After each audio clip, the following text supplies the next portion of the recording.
Thank you so much for joining me. And so tonight's webinar is entitled Herbal Allies, Good Health Through Difficult Times with Herbs and Superfoods. And interestingly enough, in my invite, I said we were going to go through 10 different herbs and superfoods. But I really couldn't limit it to 10. I just kept adding on to the list. So I'm not sure how many there are, but we're going to try to get through them. Um, any one of these you can go on for hours about. So I'm going to try to be concise here. So as I mentioned before, at the end of the presentation, everyone can turn on their mics and their videos again, and then we'll do a little question and answer. And if you haven't been able to get your mic on, you can put any questions in the chat. Or actually, as we're going on, if a question comes up that you think of and you don't want to forget it, just put it in the chat, and then I'll be able to see it, and we'll address it near the end. Okay? So, so just I want to say a little bit about who I am. Okay, my name is Audie Odum-Stellato. So I am a certified herbalist in the wise woman tradition. I'm a fitness instructor and a holistic practitioner of Asian medicine. So one of my goals in life and in my profession is to empower people to take charge of their own health with delicious foods, practical medicinals, and fun, enriching activities, because all of these play a huge part in our personal health. So continuing on. Okay, so just to let you know, the information that I'm sharing is not meant to diagnose, treat, cure, or prevent any disease or ailment. Statements made in this presentation are only for informational purposes only. So that's my disclaimer. I've got to say that. So there we go. All right, moving on. So I have a picture here. It's interesting. It's sort of a typical yard that you would see. This is actually our neighbor's yard, although I'm sure it doesn't look like that now because they've had landscapers in. Um, but it's typical of what our yards look like at this time of year. Things are just bursting out all over, and one would think, oh my gosh, there's a ton of weeds over there. But there are a lot of medicinal plants there. I can see dandelion, and there's some plantain, and um, oh, watercress, not watercress, I'm sorry, um, mustard grass, and purple nettle. And all of these have amazing properties that's very helpful to all of us. Interesting to note also that usually what you have outside of your door are the medicinals that you actually need, whatever you're going through. So if the weeds out your in your lawn is a pharmacy, the food on your table is also a pharmacy. So there's that saying where let food be thy medicine and medicine be thy food. So we really want to look at our food not as just something to fill our stomachs, to stop us from getting angry at everybody. We actually want to look at very mindfully as nourishment. So what we're going to focus on tonight is we're going to talk about both. We're going to talk about herbs, we're going to talk about foods, and how we can use them both mindfully to maintain our good health.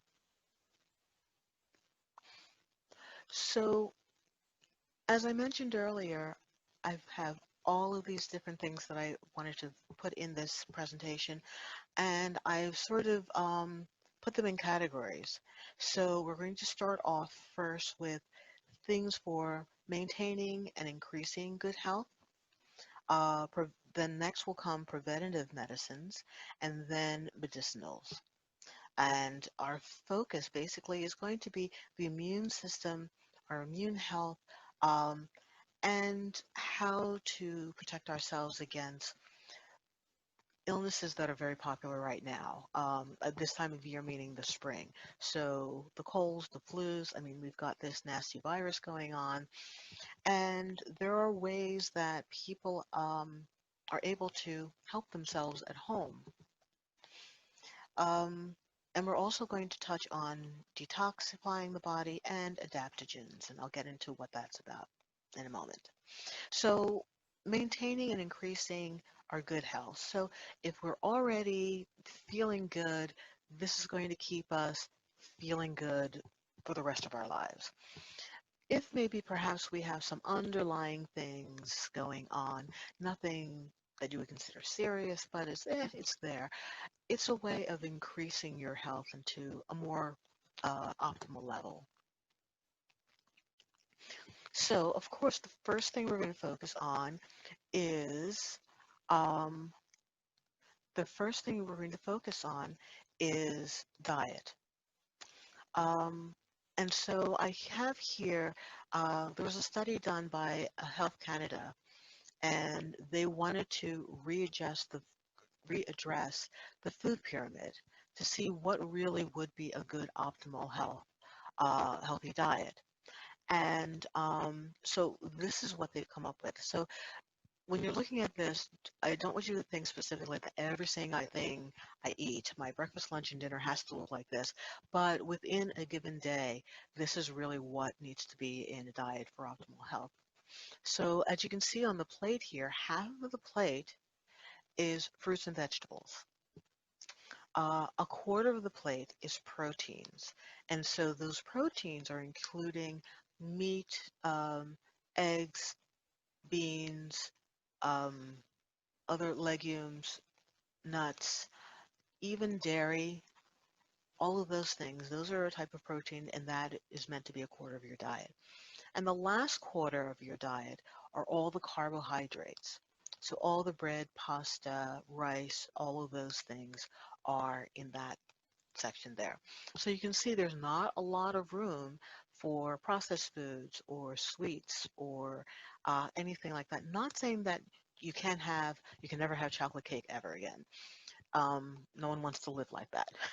So, but we just need to make sure that we're in balance with everything else. So we're going to keep going here. Okay, another thing that's ideal or very important for health is regular exercise. So it is suggested that 20 minutes of vigorous exercise every day is really going to help you keep your body system working properly. Because through exercise, we're not just working on cardio, we are working on our muscle strength. We're working on strengthening our bones and our internal organs, the digestive system, your endocrine system. All of these things are working better when you have regular exercise in your life. So now the 20 minutes a day is just sort of a guideline. If you have other goals in your life, like if you are training for, I don't know, a marathon or if you're working out to gain muscle mass or lose weight or whatever, then it's going to be a little different. And that all depends on what your goals are. So now we're going to get into some of the herbs that will help us maintain good health. So our first thing here we have is dandelion, and it's dandelion is such a useful plant. Um, One of my mentors, Rosemary Gladstar, who's author of several books, actually mentions that if you're not going to change anything else in your life, if you're not going to eat any other herb or supplement or whatever, include dandelion in your diet or in your teas or things because it just does so much. So as you can see here, it is very high in vitamins, minerals, with vitamin C, iron, magnesium, manganese, calcium, boron, and a whole host of other things. It is very nourishing to the liver, the digestive system, and the reproductive organs. So when we look at things that are good for the liver, it means it helps to detoxify the blood. It helps to strengthen the liver so it can do its detoxifying even better. Um, and the interesting thing about this is when you see this growing in your lawn. A lot of people's first idea is to just rip them all out, uh, but it is they are very healthful plants. In the very early spring, when they're first coming up and there are small little leaves, that is an ideal time to pick them and put them in your salads or and just eat them as, wilted greens. When they get larger, they tend to get more bitter. So the younger it's better. Um, as it progresses, as spring progresses and the flowers come out, is a great time to pick them. So in other words, we're doing everything in its proper season, the time when the energy of that plant is at the highest. And then when fall and winter comes, the flowers die down, the leaves start to shrivel, and all of the energy goes into the roots of the plant. And that's when's an ideal time to harvest that. So I know not everybody is going to go out and harvest their own dandelion, but I just wanted to give an overview of what um, people think of when they're harvesting and what you can be thinking of as far as times of years, a time of the year to enjoy these plants. So different ways to enjoy our dandelion, as I've mentioned here, the flowers can be infused with honey. So in other words, we're taking the flowers, we're pulling them apart, all the petals, putting them in honey, letting it steep and sit for 2 or 3 weeks, and then straining it out. And what happens is that all of the nourishment from those petals actually go into the honey. And then the honey can be used with anything in your teas or in your baking, anything like that. The young leaves, as I mentioned before, can be used in the salad. The roots is really cool that the roots are also used to make a coffee substitute. Now, I've made it myself several times. It does not taste like coffee, but it does have that reviving sort of effect on your system. Um, it's brown. It's a slightly bitter, so it kind of looks a bit like coffee. And very often people will put other herbs into it, and sometimes some cinnamon just to give it a really nice flavor. So it's a nice morning drink. The leaves and the roots, well, actually, the leaves can be steeped to make tea, and the roots would be boiled to make tea. And this is very often, dandelion is often found in a lot of um, different herbal formulas for the liver, for digestion. I'm going to go on to our next thing. We're going to talk about mushrooms, and we have here two different mushrooms, chaga and reishi mushrooms. Now, uh, as you can see from the pictures, they're not those soft, fluffy button mushrooms that we get from the grocery store. They are not something that you want to just eat right right off the tree. It's very woody, it's kind of bitter, um, but still there's huge benefits there. So let's go to chaga first. So in northern climes, in the northern hemisphere, it's more commonly found. So in Siberia and parts of Canada, and actually even in some of the lower parts of the states, chaga can be found. But it has been used for centuries with native peoples from these areas. It increases your vitality. It's an adaptogenic, and I'm going to be using that word several times. An adaptogenic is actually something that is going to help the body function optimally. Um, it, it's helping to regulate things, to strengthen tone, and support all of the body systems. Adaptogens also can be taken regularly. You don't have to worry about a buildup of anything in your system or toxicity or anything like that. Um, so they're very, very safe to use. So, let's say, continuing with chaga, there are some holistic centers who have been using chaga in their cancer treatments, and they find it to be very successful. Um, and it's something that you do definitely have to work with a practitioner who's very skilled in that. But I understand that there has been quite a bit of success. Chaga also is another one of those coffee substitutes. Now, personally, the flavor is a little better than dandelion to me. That's just me. But it does make a very dark, rich brown um, um, tea, and you can flavor it with a lot of other herbs and spices to make it more palatable because it's a little bit on the bitter side. Okay. Now moving on to reishi, also known as Ganoderma, sorry. That's another one that has been used for thousands of years in Asia. It's also an adaptogenic. Very specifically, it works with the cardiovascular system. It also helps with vitality. Um, so it just sort of recharges and fortifies your entire body system. Now, for me, I always consider chaga a very yang or a male type energy mushroom, and reishi a more yin female kind of energy.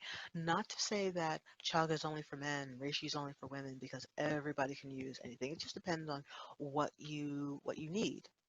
Um, Very often, it's a good idea to really just try it. Try some chaga, try reishi, try any of these, try dandelion. All of them, I would say, give them a try. And if you're feeling like, yeah, that's okay, but maybe I'd like it with a little bit of honey or maybe a little bit of this, then, continue to investigate it. But if it's something that your body is saying, you know what, I don't like it, it's not, it's just, no, then maybe it's not for you right now. Although next year, in a few months, it may be for you. So it's just your body is telling you what you need right now with your taste buds and your senses. So one of the other ways to get these mushrooms is in tinctures. So if you are ever in Whole Foods and you'll see this, it comes in a little dropper bottle. Um, and that could just be put into water or warm water and drunk um, as is. I really like it when I do something a little more creative with it, like make a coffee or a latte or something. Um, it's just more enjoyable for me, and I think tinctures are good when you don't have the time or you don't have the resources and you just want to get your meds in, basically. Uh, I don't know, a latte is a little more enjoyable to me. So just to let you know, when you get, say if you decided to just buy some chaga or reishi mushroom, you would really need to boil it before you can um, actually get it into your system. So sometimes you'll see just powdered reishi, and a lot of people think, oh, this is great. All I have to do is just sprinkle it on whatever and eat it.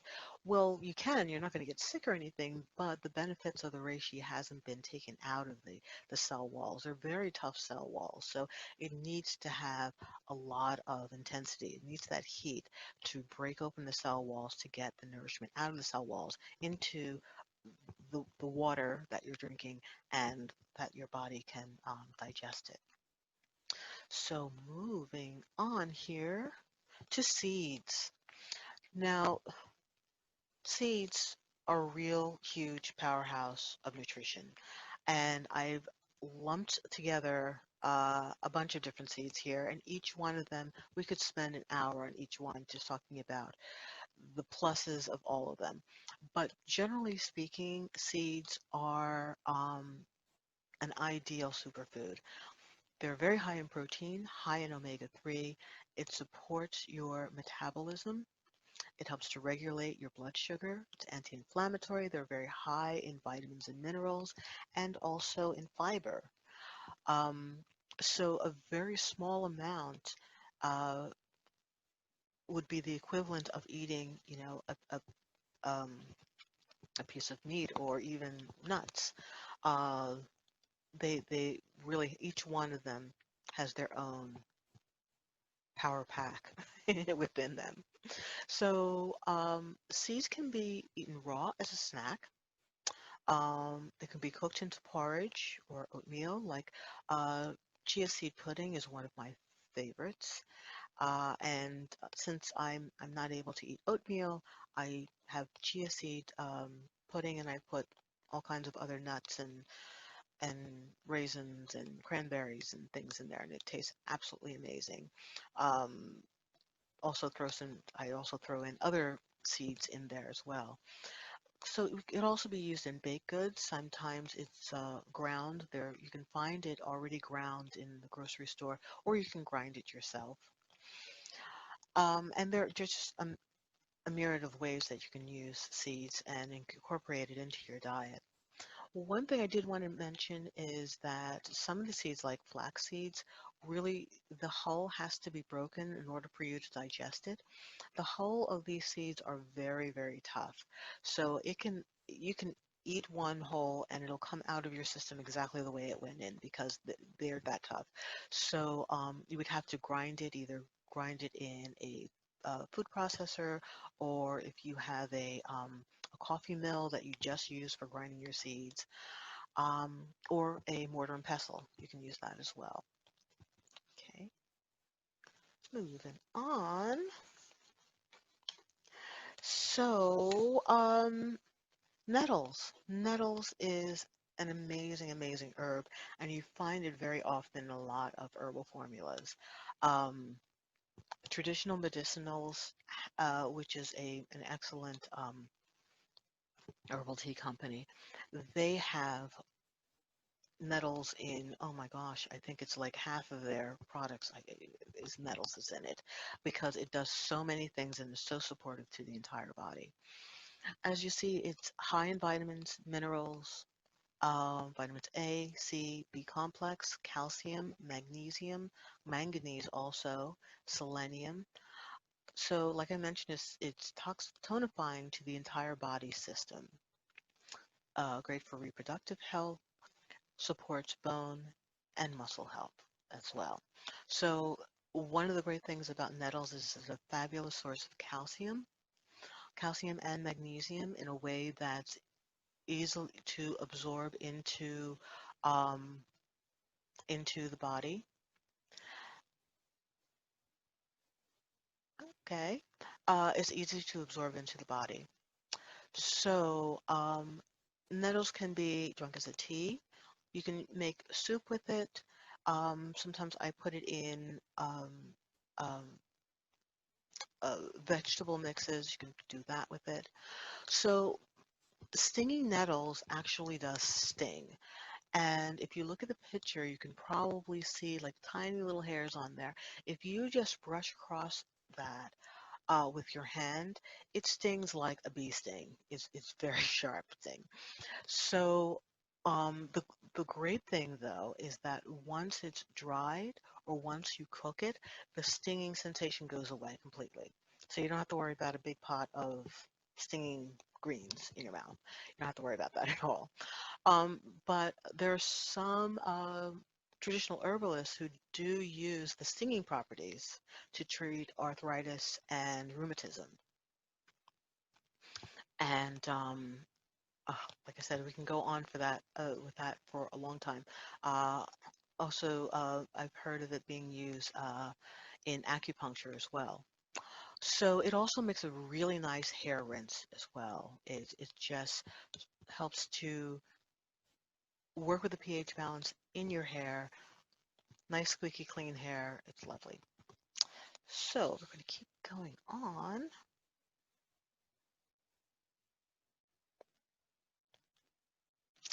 All right. Dark leafy greens. Okay, so these are things that I know kale is like really in now. It's one of those love to hate it kind of vegetables that people I've seen people saying I eat it because someone told me it was good for me, but I hate it. And so since kale, collards, they're really very good for you. They have a little bit of a bitter taste, and I think the American palate is not really accustomed to that kind of bitterness. Um, for the longest time, it was considered food for the poor. So poor people in most countries, leafy greens, green vegetables were considered things that poor people ate. In the American South, the poor sharecroppers or farm workers, sometimes this is all they had to eat. Um, and interestingly enough, in England, I was reading that um, noble people mostly ate meat. They didn't eat greens because they felt it was too close to the earth. It was too earthy. They're above all of that. So they're only going to eat meats and game. So that sort of brings us around to gout, which is also known as a rich man's disease. So if you are eating all these really rich foods that are hard to digest, then yes, you're going to start having issues, especially if you're not countering it with leafy green vegetables here. So on my list here, you see I have it's high in vitamins and minerals, very fibrous, so it's very high in fiber. It's wonderful for your colon. It supports cell production and repair. So while your cells, you know how you get a whole new body every 7 years, while all these things are replacing themselves, it is helping the cells that are replaced be healthy. It supports liver and kidney function, lowers your cholesterol, supports your immune system, strengthens your bones and connective tissue because it is actually very high in calcium as well, and combats free radicals. So there are a million different recipes for kale and collards, and you'll probably find a bunch of them, some that you like, you don't like, but it could also be put into smoothies, into soup. You can make it into a salad with a nice vinaigrette dressing. So, I also wanted to make a note that there are countries that are noted for having lots of people over the age of 100. And the similarities that these countries have is that they have lots and lots of vegetables in their diet. They may not necessarily be rich people or wealthy or anything like that, but they have lots of greens, lots of root vegetables in their diet, and I mean, that is really saying something. Okay, so now we're going to move on to preventative medicines. And like I said, these are things that uh, foods and herbs that are, if there's something going around, there's a bug going around, like right now we have this nasty virus thing going around, and you want to make sure that you and yours are safe and healthy and protected against it. So one of the really important things, ginger, which is wonderful for boosting the immune system, um, is invigorating to all of the body functions. It's a bit of a diuretic, warming to the whole body, and it soothes and relaxes the muscles. So it's so if you do a lot of exercising, it's a great thing to have after you exercise to make sure that you don't get those cramps and stiffness and tightness the next day. Um, It's also often used a lot as a part of medicinal formulas like herbal formulas, and it's used to activate, to help to promote and activate the other ingredients in that formula to help them work even better. So there are many ways, obviously, of enjoying your ginger. So you can make a tea by boiling slices of the ginger in water for 20 minutes. Now that is the simplest, and you can just put honey in it if you like. I also like to put other things in there, cardamom pods, cinnamon, um, and also lemon juice at the end. It really makes a nice drink. You can use it to flavor foods, of course. Um, there are a lot of cultural foods out there that use ginger a lot, and that that could be something that you add to your diet. If you have issue with circulation, or if you know someone who has issues with circulation, soaking your feet or your hands in ginger really helps get your circulation moving. It's wonderful for elderly people who are always cold to soak in a little bit of ginger water. I would not soak your entire body in ginger water because that would be uncomfortable. But your hands and your feet would really be a benefit for that. Moving on to garlic. Now, garlic, warding off all the evils.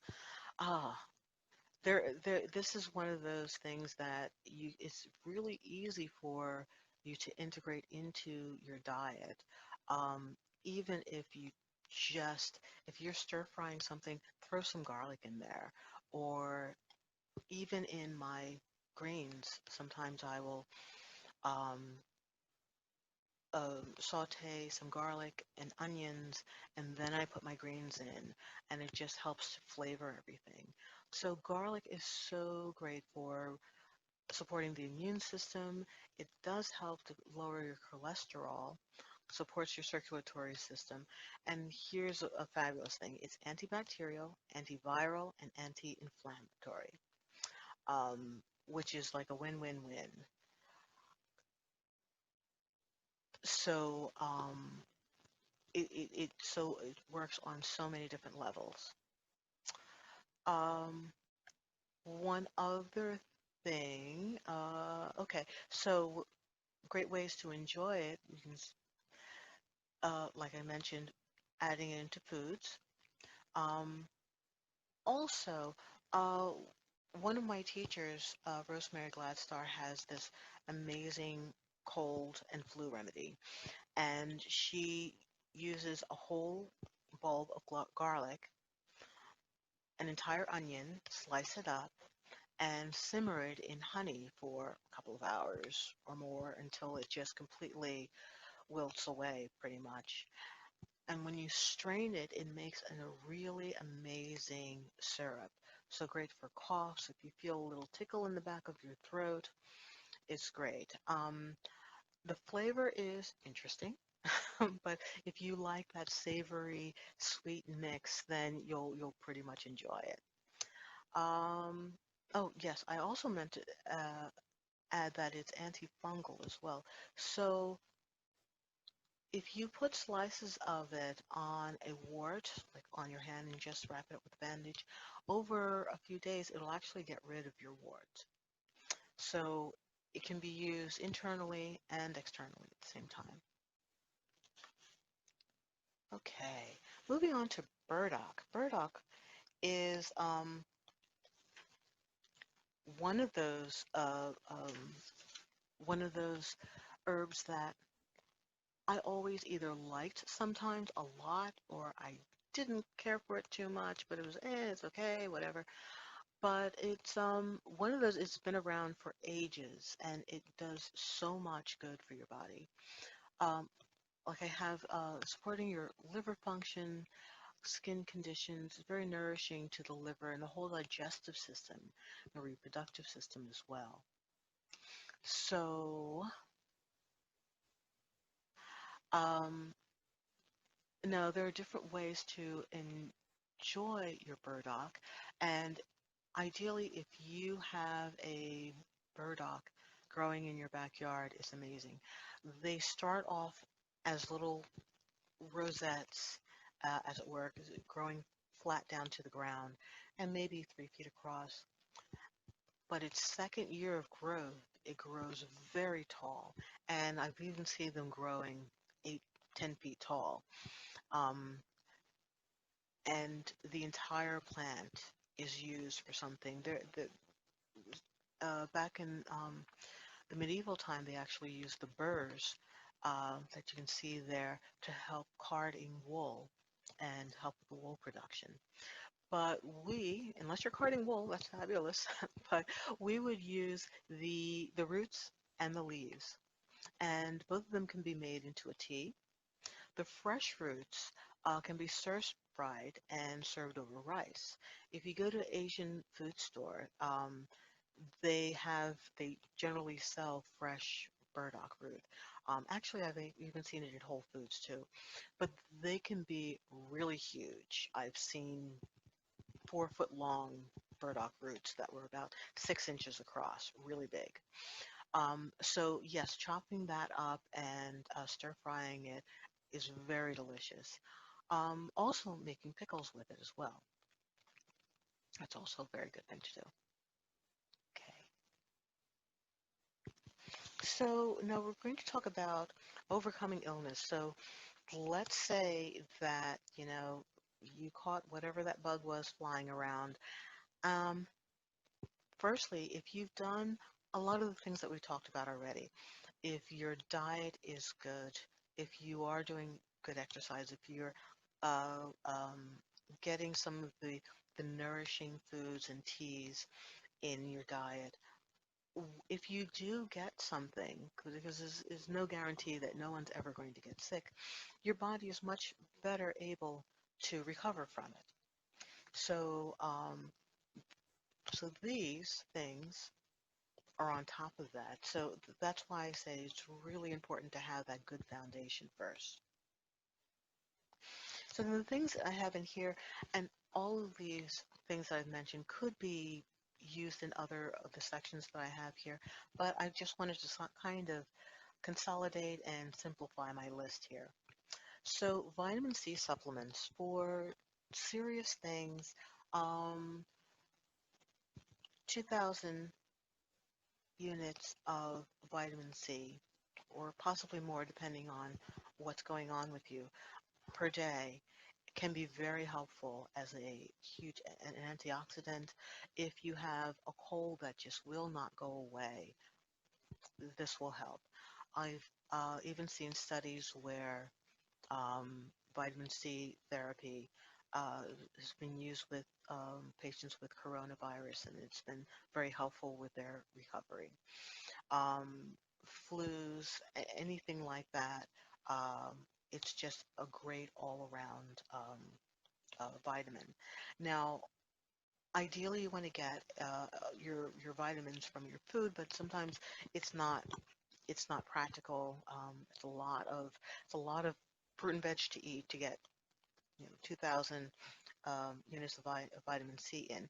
But if you did want to try to get as much as you can, you would want to look to your leafy greens before you would go to your citrus. Leafy green vegetables have more vitamin C in it per pound than citrus does. So, um, not that oranges and lemons and grapefruit are, you know, are a bad thing. They're great. They're amazing. But you can do better if your aim is to get those really good vitamins in. Go for your leafy greens first. Holy basil. So we've been going down this road of really ancient herbs or things that have been used for a very, very long time. And holy basil is one of those. It's also an adaptogenic, so meaning that it just helps the entire body function uh, optimally. It helps to restore your vitality. It's calming to the nervous system and supports the immune system. Um, It's mostly used as a spice in food, so you can use it to flavor foods. You can have it as a tea. It is available in tincture form as well. The scent of it is amazing, and I think aromatherapy is one of the ideal ways to enjoy holy basil. Um, Even if you don't like the flavor of basil, you will probably like the scent of holy basil. Okay. Continuing on, St. John's Wort. This is a this is a fun one. This is a great one because St. John's Wort was so in the late 80s, early 90s, and people were saying it's the best thing for antidepressants, and it really can be very useful as an antidepressant. Um, However, it really needs to be really need to work with a practitioner who is focused in this area, because for some people, you know, it'll do absolutely nothing and they're like, well, why did I waste my time? And for other people, it'll be like, oh my gosh, it's the best thing in the world. So but we're going to go to our we're going to stick with our subject here, and it is definitely antiviral, uh, hugely important in that sphere. Um, Anecdotally, in the early days of AIDS and HIV, um, holistic practitioners had been using it to treat their patients there for a while, and they had had some good success with it too. So definitely antiviral. It's very supportive of the nervous system, nourishing to the skin, and it helps treat bruises and rashes. So if you externally have a bruise or a rash or something going on, um, topically it can be very helpful. So great ways to enjoy our St. John's wort. Um, as a tea, we can infuse it in oil and make a poultice or make a salve. Uh, it has many it has many uses, many ways to take it into your body, and many benefits as well. Okay, so sea vegetables. These are interesting and not very popular here in the States, even though around the world, like South Africa, Ireland, France, um, the Canadian coastline on the northeast Canadian coast, uh, sea vegetables are very, very popular. And it's just sort of integrated into your regular meal. They're very high in vitamins and minerals, including the trace minerals that you don't tend to get in your regular in our typical diets, and is not even included in a multivitamin. So these are those little minerals that you need such a tiny bit of it to really help your system. And so they include a lot of these. So it's a great source of protein, um, supports good cellular production and repair, very high in antioxidants, and it's very detoxifying, um, specifically for heavy metals and radiation. And actually, after World War II in Japan, after the bombing, the people who were suffering from radiation poisoning, they were given a variety of seaweeds to help them purge that out of their system.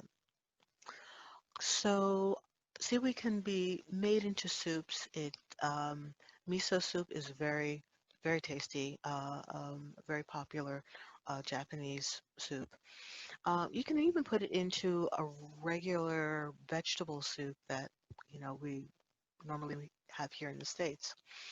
Um, Also used in cosmetics. Topically, it's very soothing and conditioning to the skin.